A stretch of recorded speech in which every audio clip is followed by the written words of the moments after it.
baksonya sudah keluar lagi ya lur ya. Ya ini baksonya memang timbul tenggelam. Oh, Fernandes akhirnya memimpin ya. Fernandes 3-1, McWells 2, Hakim Danis 3, wow, Karpe 4, Puriate 5, Jokilso 6, David Munoz 7. Oke. Ya, Vega 12 Veda. Ayo Veda, kamu bisa. Ya, mudah-mudahan tidak ada crash.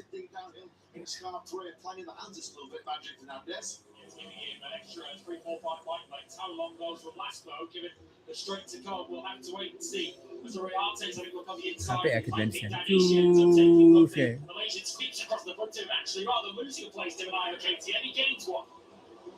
Wih, nomor 13 dari sini. Oke, sekarang Veda di kok 13 lagi Veda. Veda 13 jalur ya. McWillis 2, Fernandes 1 ya. Oke, sekarang Veda di 13 lagi Veda. Muncul anu. Oke, terima kasih Dudu Sudrajat ya yang sudah kasih support Bahdal, Gaspol, Veda, Gaspol, Bahdal ya, terima kasih ya. Semoga panjenengan murah rezeki, sehat-sehat selalu ya, sekeluarga, amin amin ya robbal alamin, matur suwun. Ya, sekarang ini Fernandes, Bianurati, Hakim Danis, McWillis, Karpe, Jokilso dan Veda ada di 12-13 ya, Veda ada di 13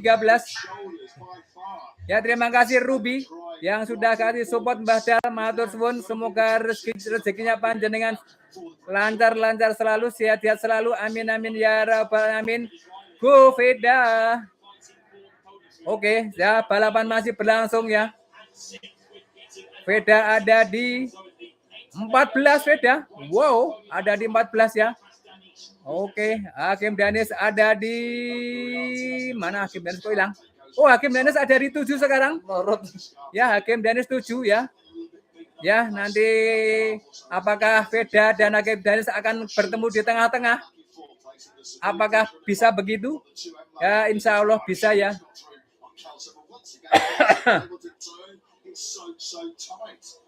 Oke.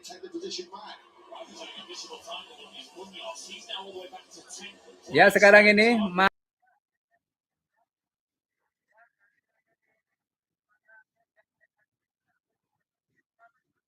hit the apexes superbly, Kelso. Nothing turns better than Kelso's Honda right now. As O'Shea then now on the inside of Danish. Look at this by Eddie O'Shea.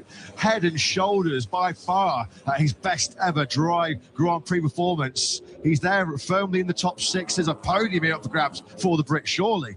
Michael Amity will be absolutely loving this, watching both of his riders right up in the action, fighting for the podium. So we've got Honda's now leading, Honda 5th and 6th with the 2 NLAB bikes. 66 of Kelso and the 8 of Eddie O'Shea, right up in the podium battle, having both now passed Danish, who's now 7th. Fernandes, couple of tenths clear of Uriarte. That's going to close up as Carpe goes on the inside of Quiles down the hill into Scarperia.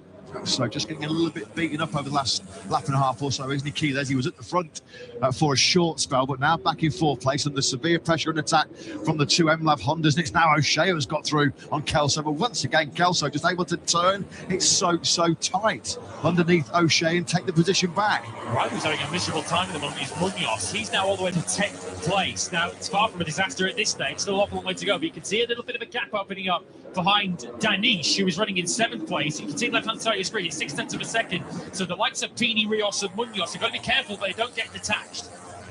See Kelso almost having a check up. He's so fast through the corners. He almost had a check up behind Quiles there, going through turn 15, that last turn. Fernandes will lead it once again over the line.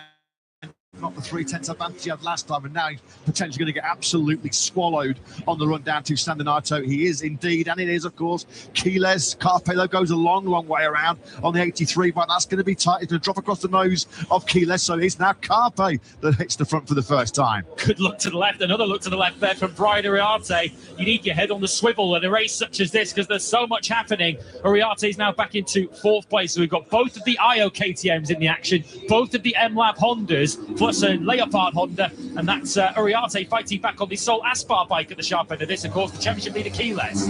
Cormac Buchanan, bless him, is 19th in this Grand Prix. He's only 2.6 seconds off the leader as they came over the line. Musa Yamanaka's in 17th place. He just did his total race lap of the Grand Prix at 56.039. O'Shea to 4th place. Now he just dove under the World Championship leader, Max Gillis. He's now going for a podium position there as he has up the inside of Brian Uriarte. By far the best, as you mentioned, we've seen from Eddie O'Shea. Podium might not even be just a podium he's fighting for here. He's got the gloves off. He's got nothing to lose here, has he really, Eddie O'Shea? Just got to go all in. He has not been in this position at all in his World Championship career. This is new territory for O'Shea, mixing it with the very best. Fernandez, Uriarte, Carpe then now ahead of Keeler, ahead of O'Shea, who's got himself ahead of the World Champs leader there. Are some rather tense and anxious looking faces down in M-Lab Honda. That's a British winner, I assume must be John McPhee in this Moto3 class, so getting a little bit premature there, but that is genuinely what Eddie O'Shea is fighting for here, as he now does go up the inside of Alvaro Carpe. Adrian Fernandez is on his right, almost in contact there, and that was Kelso, I think, on the other M-Lab Honda, who took the opportunity to go through into 3rd place. Yeah, Danny Kent and John McPhee are the only Brit Moto3 winners in history. Dare we say it, dare we start to dream? Yeah, of course we can, because O'Shea is right in the mix. He's going to come under big pressure here, though, isn't he, from Quiles? Quiles, look at he's on the Italian flag paintwork there. He's almost in the pit lane, Quiles, was he? And there's Danish just blasting on through as well. We're on board with Quiles. I mean, your eyes are all over the place, aren't they? Trying to keep focus on who's trying to find a way through on Quiles. And now O'Shea's up in a 2nd place. M-Lab Racing